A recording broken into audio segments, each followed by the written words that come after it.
जय श्री राधे कृष्ण। आप सभी का हमारे YouTube चैनल पे बहुत बहुत स्वागत है।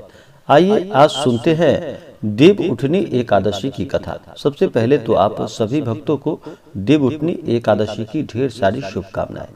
देव उठनी एकादशी, इसे प्रबोधिनी एकादशी, देवोत्थान एकादशी आदि नामों से जाना जाता है। देव उठनी एकादशी का व्रत हर वर्ष कार्तिक माह के शुक्ल पक्ष की एकादशी तिथि के दिन देव उठनी एकादशी का व्रत किया जाता है। इस दिन भगवान विष्णु योग निद्रा से जागृत होते हैं। जब भगवान विष्णु देवशयनी एकादशी के दिन चतुर्मास के लिए योग निद्रा में चले जाते हैं तो वह देव उठनी एकादशी के दिन फिर योग निद्रा से जागृत होते हैं और इस दिन से ही सभी शुभ और मांगलिक कार्य आरंभ हो जाते हैं। जो कि देवशयनी में बंद हो चुका था, वो सभी शुभ और मांगलिक कार्य देव उठनी एकादशी के दिन से ही आरंभ हो जाते हैं। इस दिन भगवान श्री हरि भगवान विष्णु का पूजन किया जाता है, साथ में माता लक्ष्मी का। देव उठनी एकादशी के दिन इस दिन भगवान विष्णु के स्वरूप भगवान शालिग्राम का तुलसी माता से इस दिन विवाह करवाया जाता है।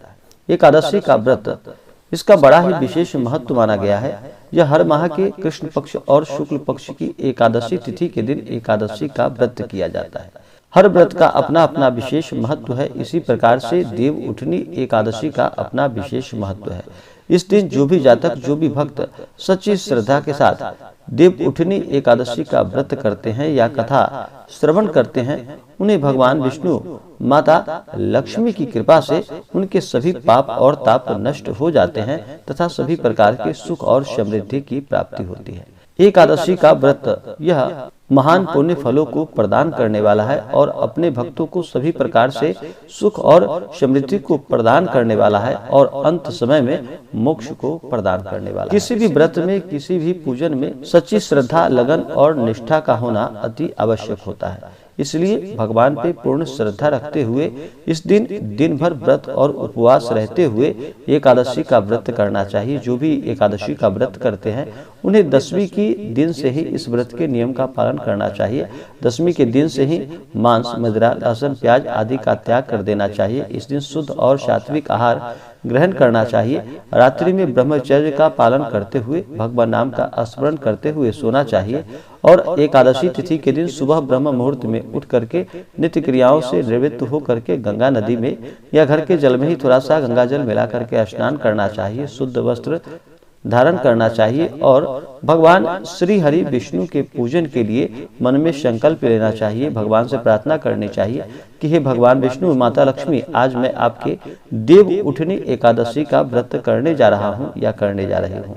इस प्रकार से भगवान से प्रार्थना करनी चाहिए। आपके मन में जो भी इच्छा हो, जो भी कामना हो, वह भगवान से कहनी चाहिए। एकादशी तिथि के व्रत में इस दिन अन्न ग्रहण नहीं करना चाहिए। इस दिन अगर उपवास ना रह पाए तो एक समय फलाहार ग्रहण कर सकते हैं। भगवान का दिन भर व्रत उपवास रहते हुए सुबह और शाम के वक्त पूजन करें। एकादशी तिथि के दिन शालिग्राम से माता तुलसी का विवाह भी करवाया जाता है। तो इस दिन संध्या के समय गन्ने का मंडप बनाना चाहिए और पूरे विधि विधान के साथ गाजे और बाजे के साथ भगवान शालिग्राम और तुलसी माता का इस दिन विवाह करवाना चाहिए। इससे अनंत गुना पुण्य फलों की प्राप्ति होती है। इसी प्रकार से सुबह और शाम के वक्त भगवान का पूजन करना चाहिए। रात्रि में भजन कीर्तन करते हुए, भगवान नाम का स्मरण करते हुए, कथा श्रवण करते हुए रात्रि में समय व्यतीत करनी चाहिए और अगले दिन जा करके इस व्रत का समय के अनुसार पारण करना चाहिए और ब्राह्मणों को भोजन करानी चाहिए। ब्राह्मणों को दान और दक्षिणा देनी चाहिए। इससे अनंत गुना पुण्य फलों की प्राप्ति होती है। अगर आप हमें देव उठनी एकादशी के लिए ब्राह्मण दक्षिणा अपने श्रद्धा और सामर्थ्य के अनुसार अगर आप प्रदान करना चाहते हो तो हमें आप डिस्क्रिप्शन में जाकर के वहां से गूगल पे, फोन पे या अकाउंट नंबर के माध्यम से आप हमें ब्राह्मण दक्षिणा अपने श्रद्धा और सामर्थ्य के अनुसार प्रदान कर सकते हैं। तो आइए सुनते हैं देव उठनी एकादशी की कथा। तो बोलिए प्रेम से श्री हरि भगवान विष्णु की जय, माता लक्ष्मी की जय। बहुत समय पहले की बात है कि एक राजा था। उसके राज्य में सभी प्रजा अति सुख से रहती थी। एकादशी को वहां पर कोई भी अन्न नहीं बेचता था। सभी फलाहार करते थे और एकादशी के दिन कोई अन्न ग्रहण भी नहीं करता था। एक बार भगवान ने राजा की परीक्षा लेनी चाहिए। भगवान ने एक सुंदरी का रूप धारण किया तथा सड़क पर रास्ते पर बैठ गए। तभी राजा उधर से निकल रहा था और सुंदरी को देखकर चकित रह गया। उसने पूछा कि हे सुंदरी, तुम कौन हो और इस तरह यहाँ पर क्यों बैठी हुई हो? तब सुंदरी स्त्री, जो कि भगवान बने हुए थे, वो बोले कि मैं निराश्रिता हूँ, नगर में मेरा कोई नहीं, मैं किसी को नहीं जानती या पहचानती, मुझे भी कोई नहीं जानता, तो मैं किससे सहायता मांगू? राजा उसके रूप पर मोहित हो गया। वह बोला कि तुम मेरे महल में चलकर मेरी रानी बनकर रहो। सुंदरी बोली, मैं तुम्हारी बात मानूंगी, पर तुम्हें राज्य का अधिकार मुझे सौंपना होगा। राज्य पर मेरा पूर्ण अधिकार होगा, मैं जो भी बनाऊंगी तुम्हें खाना होगा। राजा उसके रूप पर मोहित हो चुका था, अतः उसने सभी शर्तें स्वीकार कर ली। अगले दिन एकादशी तिथि थी। रानी ने हुक्म दिया कि बाजारों में अन्य दिनों की तरह अन्न बेचा जाए। उसने घर में मांस, मछली आदि पकवाए तथा परोसकर राजा को खाने के लिए कहा। यह देखकर राजा बोला कि रानी, आज एकादशी है, मैं तो केवल फलाहार ही करूंगा। तब रानी ने शर्त की याद दिलाई और बोली कि या तो खाना खाओ, नहीं तो मैं बड़े राजकुमार का सिर काट दूंगी। राजा ने अपनी स्थिति बड़ी रानी से कही तो बड़ी रानी बोली कि महाराज, धर्म न छोड़े, बड़े राजकुमार का सिर दे दे। पुत्र तो फिर भी मिल जाएगा, पर धर्म नहीं मिल पाएगा।